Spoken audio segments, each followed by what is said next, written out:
What's up, guys? Blessed love, blessed love. Um, Welcome once again to another video, guys. Thanks for tuning in, and let me just let you guys know how appreciative I am for you to take time out of your busy schedule. And also, guys, let me remind you to like the video, share the video, subscribe if you haven't already done so, hit that notification bell, and comment, guys. Comment and let me know what you think. All right. Um, and guys, in these days, guys, in these times, we're in 2023, and boy, guys, listen, we have to keep each other in prayers. Trust me. For those of you who know to pray, or those who don't know to pray, we have to learn, start practicing. It doesn't have to be any professional thing. There's no such thing as a professional prayer, right? But just thank God and ask Him to keep us, and ask Him to keep us safe, guys, because none of us know what's down the road for us. We leave home sometimes, and we don't even know if we're gonna get back home or even to get to our destination. So we have to just pray for each other, guys, and ask God to keep us, guide us, protect us. All right. And one of the main reasons why I'm saying all of that, guys, because these I have two items, two news items that I'm bringing to you guys today, and that is just a perfect example, of why I'm saying all of that, right? So let me get right into it, guys, so you have a better understanding, as to why I'm saying all of that, right? Which, I mean, we should do it all the time still, but yeah, the drift. So I'm not sure of this pronunciation, guys. Las Cruces, or I'm not sure if that's the pronunciation. New Mexico, Las Cruces, Las Cruz. I'm not sure. So bear with me, all right? So Las Cruces, man who accuses police of shooting him at least 90 times, sues police department. And this is the guy that I'm referring to, that is on your screen right now. And boy, if the Almighty don't have a special reason for this man, boy, something is wrong. And I think He does have a special reason for him surviving, that onslaught by the police in New Mexico. So Las Cruz says, I'm gonna call it Las Cruz for now, guys. Las Cruz man who is alleged in Las Cruces police officers shot him 90 times while unarmed. He's suing the police department. And his name is Jonathan Strickland, right? So Jonathan Strickland and his attorney, John Burris, announced the federal civil rights lawsuit at a press conference on Wednesday. And this happened, guys. This happened on, I think, about February 7th, 8th, but thereabout. Right? So, black and brown people should not have to live in fear. Said Do It Lacey. That's his name, the lawyer's name. Do It Lacey, one of Jonathan Strickland's attorney. Okay, all right. There is my correction right here, guys. So, the incident happened on March 11, actually, 2021, and this is the first time I'm hearing about it, right? So that just go to figure, guys. A lot of these things are happening around us daily, and we're not hearing about them. They're not making the news for some reason or the other. They're not making the news. Well, from my neck of the woods, I haven't seen it or heard about it. You know what I mean? I just came across it on a video on YouTube I was watching, and I decided to look it up. Right? So this incident happened on March 11, 2021, and we're now in 2023. But I think one of the thing is, the police had just released the body cam footage from the policemen. All right, they do it sometimes. Anyway, let me get along with it. The attorney said his client Strickland was in an extremely troubled marriage, right? And you're gonna want to hear this, guys. Boris said Strickland's wife had made a false abuse complaint to the Las Cruz police that she later recanted. Right? I never threatened any of the officers. I was unarmed, never threatened any of them, and I never did any of the things that woman accused me of, said Jonathan Strickland. Police officials said they responded to a domestic situation on North Roadrunner Parkway. The wife told officers that she had been in an altercation with Strickland over a 2-day period. She said he became angry at about 12 a.m. on March 10th, becoming belligerent when she resisted. She left for work, and over a period of several hours amid texting, she met him in a parking lot, officials said. The argument escalated when Strickland got into his wife's car, grabbed her car keys and threw them out the window and exited the vehicle, police officials said. She quickly found the keys and attempted to drive away. Strickland reached into the car and knocked her glasses off her face, police said. She drove off, noticing that Strickland was following her. He rammed his truck into her car bumper, almost causing a collision. Fearing for her life, she called 911 and Strickland left the scene, police officials said. Investigators said that when she returned home, Strickland placed a gun to her head while she held her infant child. Strickland's wife told officials that her husband told her son that mommy is gonna die today. Police officials said he later attempted to force the barrel of the gun into her mouth. The wife told investigators that throughout the evening, Strickland made verbal threats to kill her, held her against her will, struck her multiple times, strangled her, and broke her cell phone. He told me all I had to do was not ignore him. I caused all of this on my own. I made him do this. This is all my fault, Strickland's wife said. On the day of the incident, Strickland drove to the police station to clear it up, the attorney says. While en route, his wife told the police that her husband was armed and was headed their way. The attorney alleges Strickland was never armed. The attorney said officers immediately sprang into action and got into position. When Strickland arrived, he felt something was wrong and turned around, but police cars came from everywhere. Boris says that after a short chase, they performed a forced stop on Strickland's vehicle and immediately, without warning, unloaded their weapons, discharging over 90 rounds at the unarmed Strickland, who was seated in his car and posing no threat. There was not one officer who said to him through a bullhorn or any other kind of way, "Stop, come out with your hands up, let's talk about this," said John Boris, another one of Strickland's attorney. It was so bad that one officer emptied his AK-47, AK-15 and reloaded it and continued to shoot, and there was no shots at all coming toward them. One officer crashed his vehicle and crawled out, emptying 2 clips from his AR-15 automatic assault rifle, the attorney says.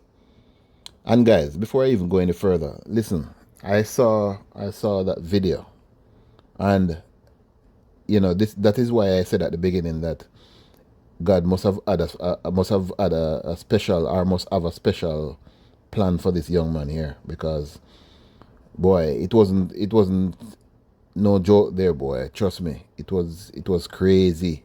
When I said crazy, it was crazy. But I didn't want to put all of that on YouTube, because the policies and stuff like that YouTube has. But yeah, it wasn't anything to joke about. After being struck at least a dozen times, was not killed but was struck at least a dozen times and suffered gunshot wounds to his pelvis, shoulder, neck, and back, Boris stated. The attorney said that on March 24, 2021, Strickland's wife recanted all the charges she made to the police, saying in a sworn statement, "Jonathan did not abuse me. I did not tell officers the truth. I want my justice. I was unarmed, but because of Las Cruz Police Department, I now have to live my life in pain for the rest of my life," said Strickland. "My son's life will never be the same.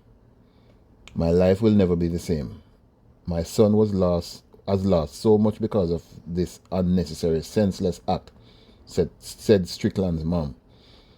"This is a classic example of shoot first and ask questions later," said Boris. Boris's partner Do It, Lacey, states black and brown people should not have to live in terror, and calls it the show of force, a scandalously egregious and atavistic display of unconstitutional police work. Along with Strickland's mother, other activists stood by his side. "My son was Jacob Blake Jr., who was shot 7 times in his back in Kenosha, Wisconsin," said Jacob Blake Sr. When the red, white, and blue is flashing behind you, the fear that comes over you, we can't explain it to you because a Caucasian doesn't have to experience that kind of fear." The Las Cruz city manager said this regarding the lawsuit. "I see every one of these things come through, every one of these accusations, these allegations, these things that come through, and I can honestly say that I stand by our police department," said Ifo Pili, the Las Cruz city manager.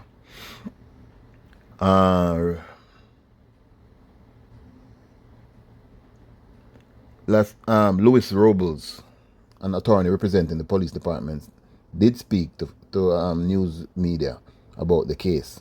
Robles said when Strickland's vehicle came to a stop while being pursued by police, he did not surrender.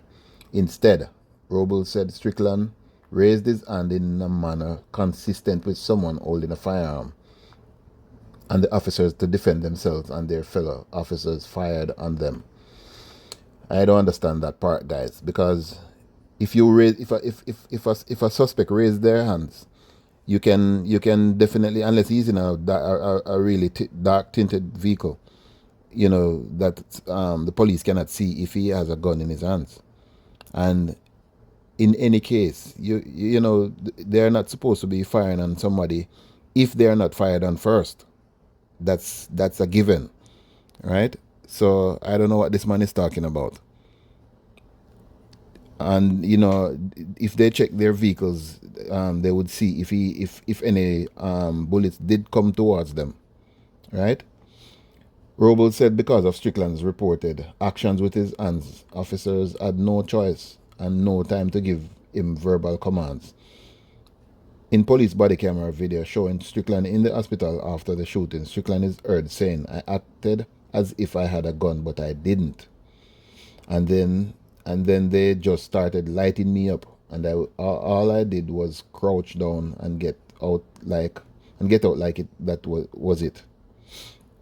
Strickland also said, I was holding like I did, but I had literally nothing in my hand. When I got out of the car, like my hands were open palm, everything. I was bleeding, but I had nothing in my hand. I kept telling officers. In regards to over 90 rounds being fired at Strickland, Robles said although that many rounds were fired, those rounds were ineffective, and only 5 rounds actually struck Mr. Strickland. Oh boy. I don't know, boy, but these things are really, really, really, really, So now Strickland is also suing the police department, as I said before. But that is really absurd to think that someone could point their fingers at a law enforcement officer and that officer would then be justified in killing them 90 times over, because that's what each round was meant to do, was to kill Mr. Strickland, said Lacey. Strickland is also suing his wife. At this moment, it's unclear if the wife is facing any charges, because I understand that she wasn't arrested or anything. Strickland's wife will not face any repercussions from the Las Cruz Police Department and their legal team, Robo said. So, guys, that is really sad though. That is really, really sad. So we'll be listening, guys, to hear, the outcome of this. And guys, let me move along real quick and before I go too far, I'm already gone over a little that I wanted to. So moving along, guys. So this final story, guys, that I'm coming to you with, this other young man here on your screen, to me they kind of almost look alike, but this other one here, guys, unfortunately, this man didn't survive to tell the tales of what happened to him. So family says black man was found decapitated in Mississippi. Yes, decapitated. Believes he was targeted by a lynch mob. And his name, that's him on the screen that I was showing you there. His name is Rasheem Carter, and he was 25 years old, of Fayetteville, Mississippi. Was last seen alive on October 2nd, 2022 at a Super 8 hotel in Laurel. The family of black man whose dismembered body was found in Mississippi and a month after he disappeared last year is now calling for a federal investigation. Rasheem Carter, 25, of Fayette, Mississippi, was last seen on October 2, 2022 at a Super 8 hotel in Laurel, according to a missing persons report from the Laurel Police Department. According to his family, the day before Carter vanished, he sought help from police after telling his mother that 3 truckloads of white guys were trying to kill him. Tiffany Carter said to a March 13 news conference.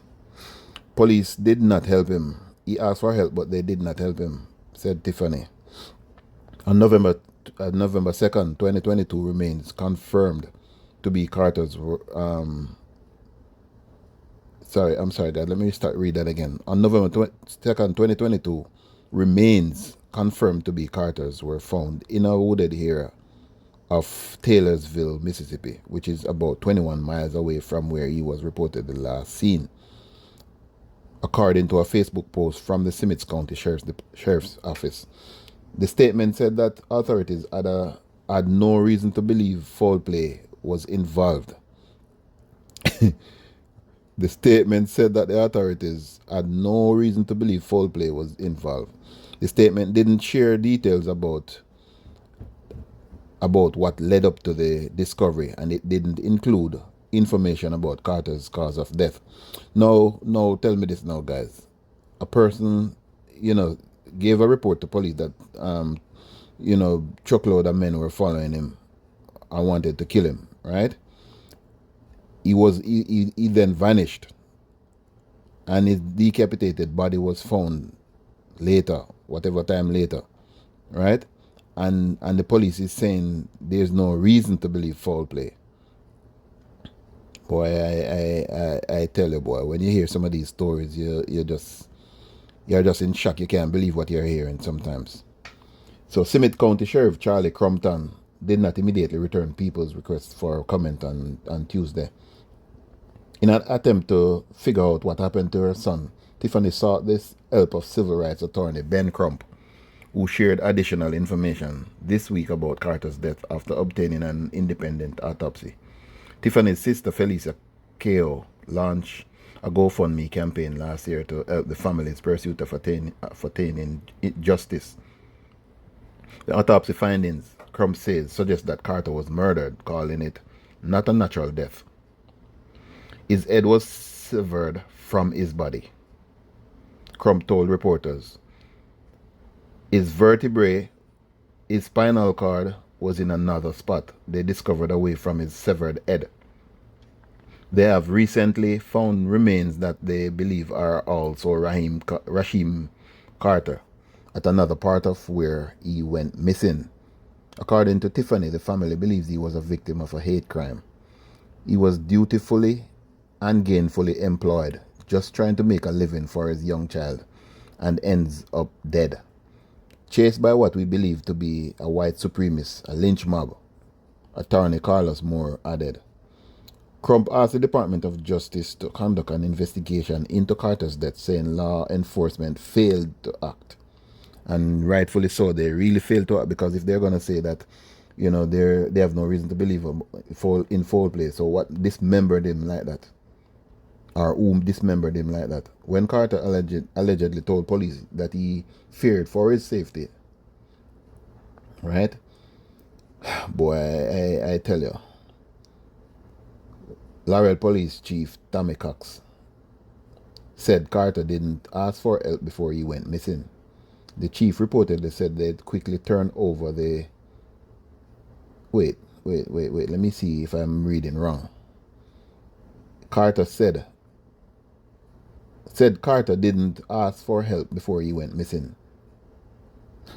The chief reportedly said they quickly turned over the investigation to Smith County once they learned it was outside of the department's jurisdiction.